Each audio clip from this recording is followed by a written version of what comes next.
5:14 po na umaga, isang maganda umaga sa lahat. Ito po mga kaibigan ay ang buwan, so parang half moon po siya. So ito po siya mga kaibigan, tulad kanina sa aking sinabi po na napakapalad po natin dahil sa utos ng Diyos nilikha ang langit, araw, buwan at talang marikit.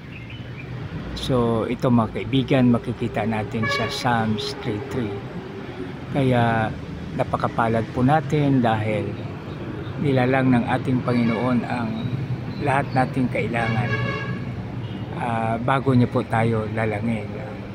So kaya sa pagising po natin sa umaga, huwag po natin kalimutan na magpasalamat sa ating Panginoon. Sa muli, isang maganda, mapagpala, mapagbiyaya at makadiyos po na umaga sa bawat isa. God bless us all.